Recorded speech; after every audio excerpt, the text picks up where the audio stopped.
as the people of the book in the Quran. Yeah. What that means is like we believe that they, when I say they, I mean obviously during the time of Moses and during the time of Jesus, they were given revelation directly from the same God. The same God as we believe, yeah, is given the same revelation. Sorry, different revelation to different prophets during different times. Yeah. And that's the reason they're referred to as the people of the book in the Quran. I think there's actually a really interesting tiny segue very quickly. Okay. The patriarchs of the Bible, the Hebrew patriarchs, actually being related to a late dynastic Egyptian line, I think is really, really credible now.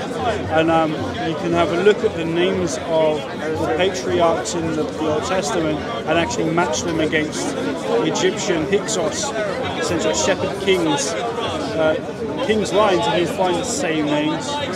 So these guys were actually existing. When you say patriarchs, you mean the prophets? Yeah, prophets, sorry, same thing, prophets actually. But going back to theology, very interesting, by the way, because it shows you how Egypt had such a massive impact on the Hebrews. It could be possible because, you know, the Quran says that Allah sent messengers to every nation. Yeah, sure. And every nation includes Egypt, includes India, includes other parts of the world. Jews were supposed to be in Egypt for quite a while. There are some, you know, the 10 plagues in Egyptian stela, you see this. There are psalms, Old Testament psalms that come from Egyptian texts. And like, literally, like, they're laid out. The 10 so commandments I think there's, sometimes there is like a common, let's say, doctrines within their faith.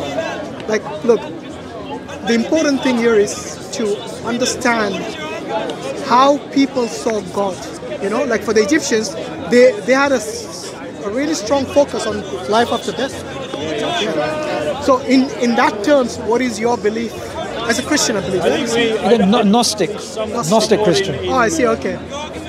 In I'll say reincarnation, essentially, in that we are here and we are endless, we are timeless. That spirit that comes into every single one, and everyone here is actually in effect timeless. Why do you believe in a reincarnation? Why don't you believe that life is just one rather than multiple chances? Yeah, the spirit that inhabits us all is cyclical, and I think it comes. No, but what? That's a presupposition, isn't it? On what basis do you think it's cyclical? Well, revelation. I'd say I think personal revelation from some kind of divine source. And which revelation? That's not testable at all. I'm just saying what. So which revelation says it's cyclical? Oh, so everything's cyclical. The idea of God is cyclical. God, generation, operation, decline. Yeah, but that's a Hindu philosophy. How do you? Our lives are, you know, we go up, we go down. The idea of us starting again and coming back, and heaven and hell, just very quickly, this Gnostic idea of heaven and hell being here, and us being able to achieve heaven in the moment, and tomorrow, sure, and hell as well, here being existent right here, I think is very. So for us, we have a clear distinction between God and the creation. Do you believe in a duality, or do you believe in a non-duality? But also that logos in creation, this idea of the word being spoken and the word creating everything around. No, but that just, you know, the word being spoken, it could be. We believe that Allah created Adam, and He said be, and it became from dust. Yeah. Oh, sure. So the logos which you're talking about practically just means for us, it is a command of God. Yeah. So when God wants something to come into existence, He can just command it to come into existence. Yeah. He says kun, which is the logos, the word or the command of Allah, which brings things into existence, like be and it is. Yeah, sure. But that word itself, if you think of physics, pure physics, the idea of a vibration and energy being everything we are, everything that exists, is a dynamic between electron and electron and neutron. You know, and the idea of a vibrational frequency being at the very Planck length, the Planck distance within the smallest things we've been able to find so far. Yeah, but what's that? Where's the link between that and, for example, the sound, the vibration? Because everything is sound. Do you believe there is existence beyond the material world? Yeah. Do you believe in a metaphysical world? Okay, so how would you relate for example, you talk about vibrations, energy, matter, for example. All these things are something which originated with the universe. Yeah. So do you believe that was God before the universe was created?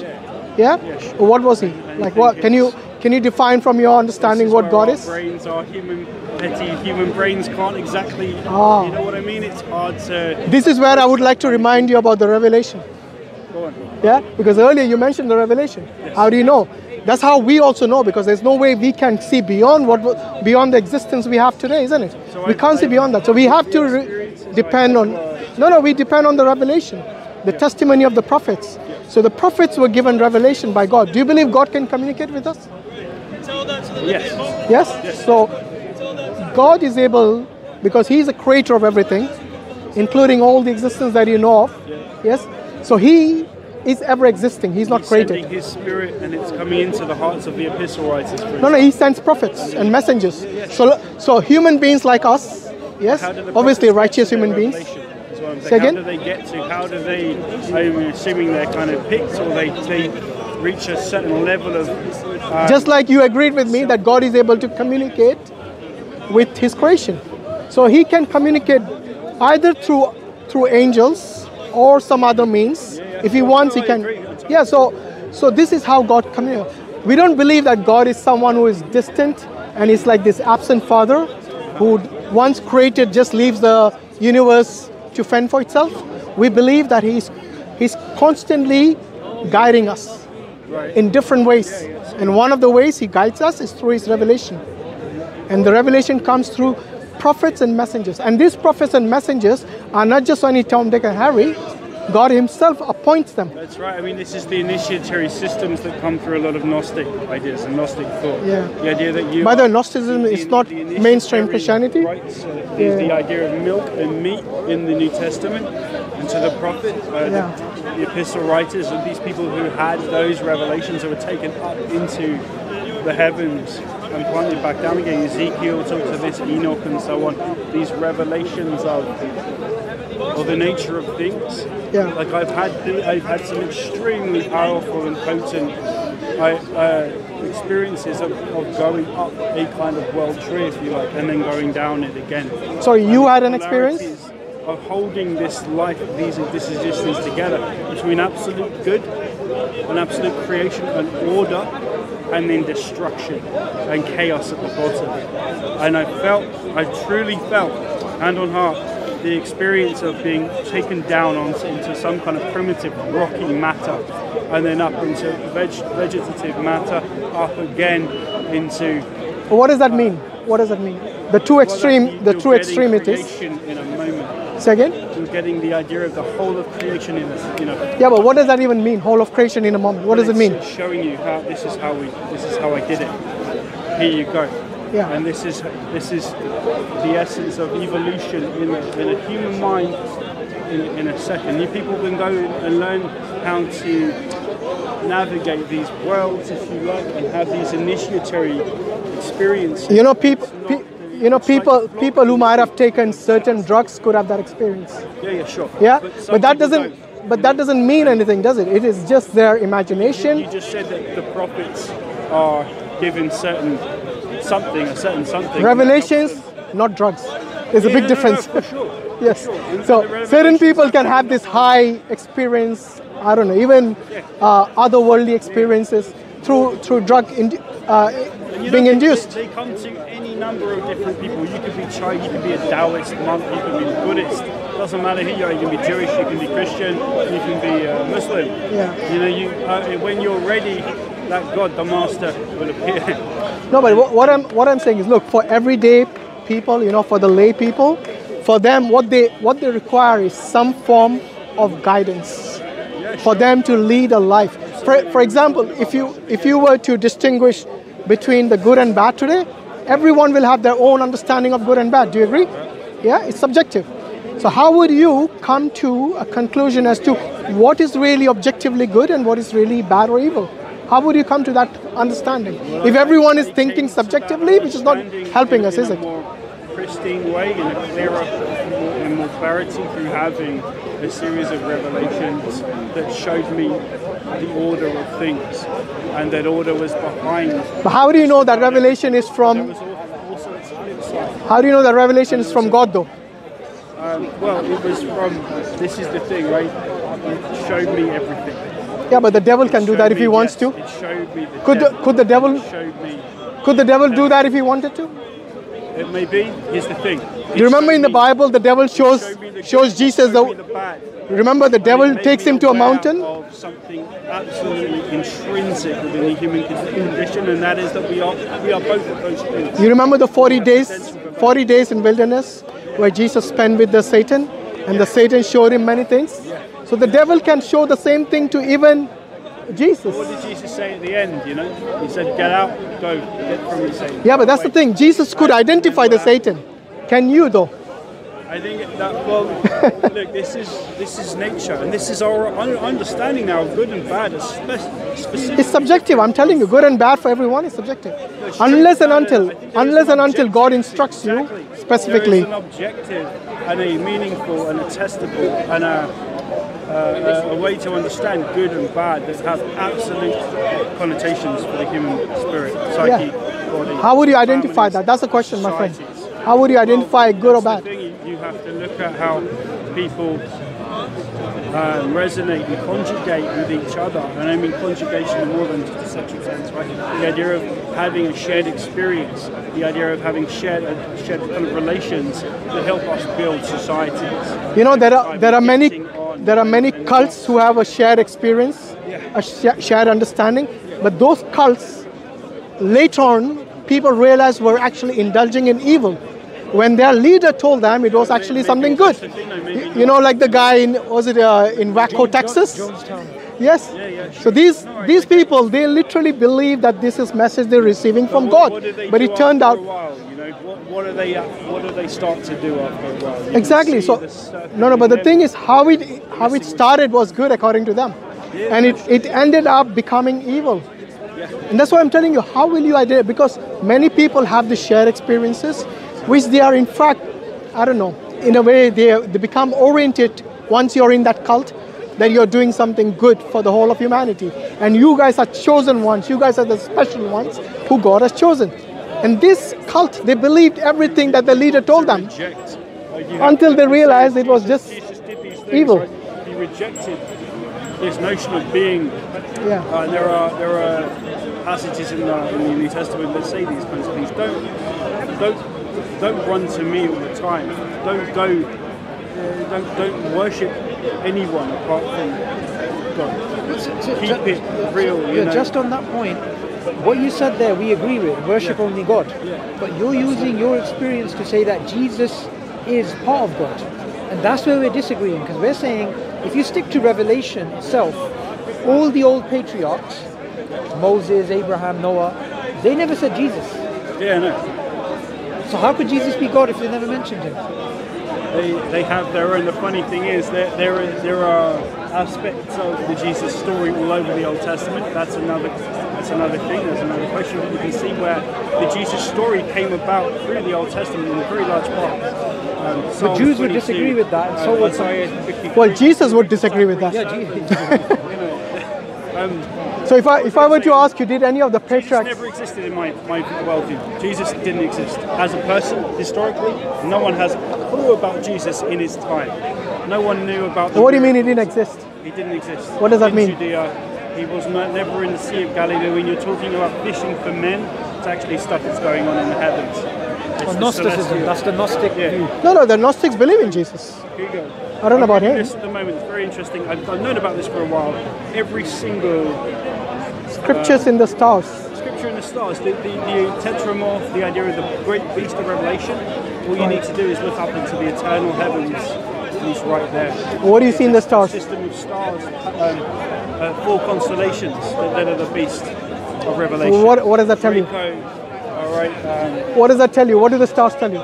The stars were the backdrop for many of the stories that, like the as above, so below kind of aspect of where the stories came from. This came from the heavens, they came from the stars. Jesus is the solar, essentially a bit of a solar overlay of a story that's always been with us in Hercules, Apollo. But you just said Jesus didn't exist. No, that's right. It exists as a force. It's a consciousness within creation that is felt inside, innately in us. Did Mary exist? Luke and John say the same thing. You can read the Bible. Did Mary exist? No. Well, No? Where did she come from? What do you mean, where did she come from? From her parents, obviously. Yeah, but I mean, this is the thing. Joseph, Mary, the brothers of Jesus. So many of these characters, like John the Baptist, existed in history. We know about him. We know about James the Just, right? The Dead Sea Scrolls. No, but if Mary don't mention Jesus, why not? Hold on, Mary did exist, right? I don't know. What do you mean you don't know? We don't know. Is the thing. Okay. Did Joseph exist? The Bible tells us that. Did Joseph exist? Outside of the Bible, we have no knowledge of Jesus Christ. And we don't know anything. Outside the Bible, we got it in the Quran. Well, sure. When did the Quran come out? Oh, when did the New Testament come? Well, exactly. Exactly. So just because I mean, we can find out. No, but if you're going to use that logic, just because the New Testament came maybe thousands of years after Abraham, for example, does it mean Abraham didn't exist? It's usually in history when you're talking about the historical record and very big names in history, people who commanded armies, fed 5,000 with a few meager bits of bread and 2 fish. Usually that's going to create crowds. And if the sun darkens for 3 hours on the day of Jesus' death, and then there were rabbis in their tombs that get up and walk around, according to Matthew. Like these are zombies walking around Jerusalem. Yeah, we don't believe that. Nobody believes that because it's not true. It didn't happen. In fact, only Matthew wrote about it, not the other Gospels. Sure. Okay, so those are anecdotes that we differ and we definitely don't believe. But the fact that if you were going to go just by historic records, you don't find any of Moses either. I think we know who he is. But no, on historic, purely on historic records, did Moses exist? Yeah, but he was. Which historic record mentioned? Moses. He was an Egyptian late dynasty pharaoh. Yeah, and that the idea. Which pharaoh was called Moses? The thing is, I think you're all over the place, man. And current and modern archaeology is beginning to prove this thesis, and it's strong. You know what I mean? So we have Jacoban, we have man-made products. Let's stick with Moses. Which pharaoh was called Moses? None of them. Moses, Akhenaten and Aaron. No, he wasn't called Moses. No. It's the same deal. He had the story of that. In fact, these pharaohs which you're talking about, they believed in an afterlife, which is completely different to what I don't know, even you as an agnostic would actually deny. The idea of the Egyptian Book of the Dead and Osiris, the Assyrian copy of the story of Jesus Christ is very big. He is a dying and rising God. I think we should stick to one conversation, because if we go all over the place. So if you have any historic record of Moses, then tell us. Otherwise, just speculating that he might be this pharaoh, that pharaoh is irrelevant. Okay? So look, if you're going to hold the Bible, I don't know if you hold the Bible as a credible historic record, or is it just something that you would read and not consider it to be? It has a basis in truth, yes, but it's been filtered through. Only the Old Testament? What about the New? What about the New Testament? The New Testament is basically a rehash of the Old Testament of the Moses. So Moses and Jesus are very mythologically linked. How? Oh, all kinds of I can show you. Did Moses have a birth through a virgin? Many. Was there a virgin birth in the case of Moses? No. No? I don't think so. Okay. There are so many parallels, and oftentimes they. Give me one that you can think of. Go on. I could get loads. But Moses wasn't God. You believe Jesus to be God, right? He said Jesus didn't even exist. He's not a person. No, but that's fine. The idea of what Moses a person? Man, yes. Okay, no, but Moses is not celestially God. Was Moses a person, according to you? So where's the parallel? I can show you if you want. Let me just get. No, but these are things that we know about Jesus and Moses, and there are many things that differ between them. For example, Moses led armies. Yes, he was someone who was in charge of a kingdom and so on, and he used to lead armies. Jesus didn't do any of that. Jesus was more or less a pacifist in the New Testament. Yeah. And this is another thing about this, the wonder of these documents, because it tells you where Mark was writing, what Mark tells you and what Luke tells you. Yeah. Luke is a more augmented story. The Lucan story is Romanized. That's why you find so many mythological aspects from the Greco-Roman world in Luke. That's because Luke wasn't one of the disciples. I know, I'm going all over the place. Yeah. I'm sorry. Let's discuss the God of Moses, Jesus, and Abraham. Do you think they all believed in the same God?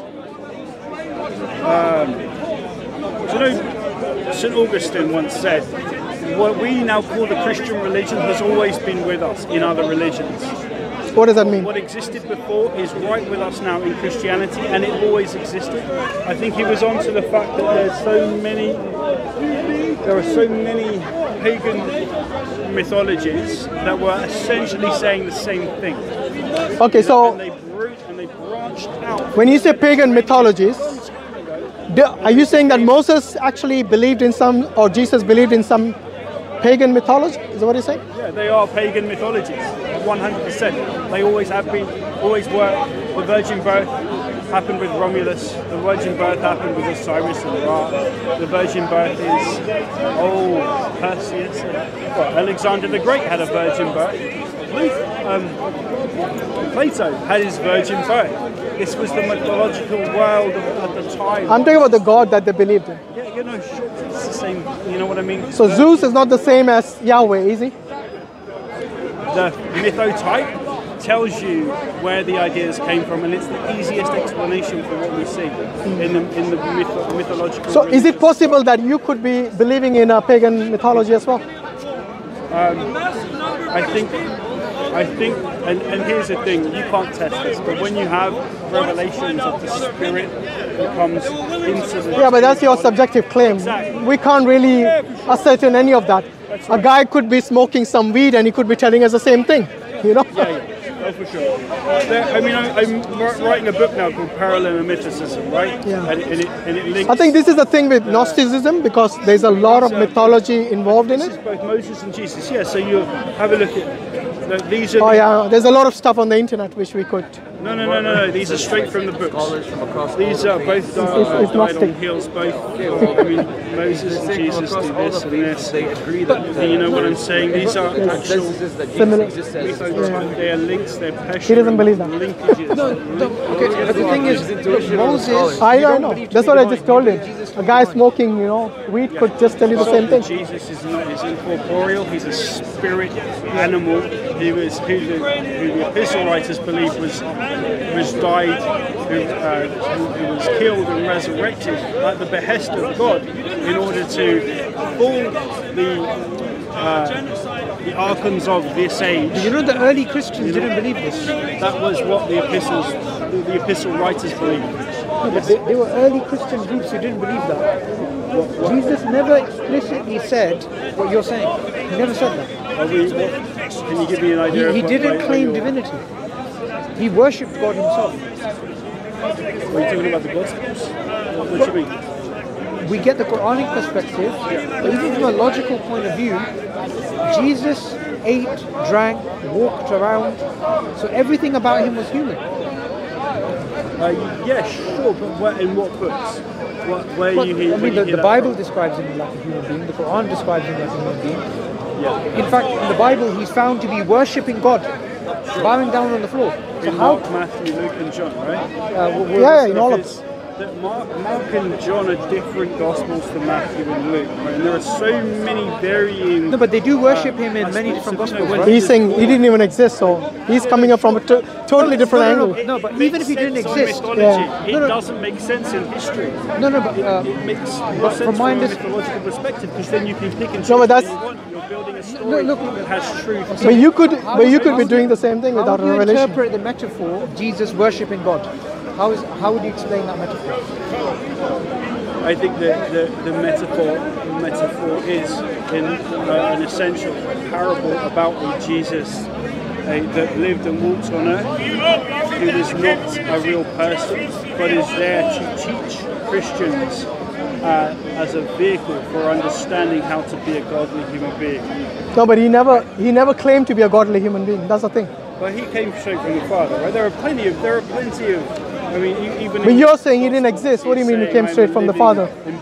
Just now you said he didn't exist. Now you're saying he came straight from the. Right? He says, "Me and the Father are one." Yeah, he also says, "I and the disciples are one." He also says he and the disciples are one with the Father. So what does that mean? This is the language that mythology uses to try and convey truth. Yeah, but mythology itself means it's a myth. It's not something that's confirmed. So what you're believing in is something which could be fiction. It's the idea of truths that are transcendental, that are forever being encapsulated in stories. Like the Jews knew this word as well. They used to tell a lot of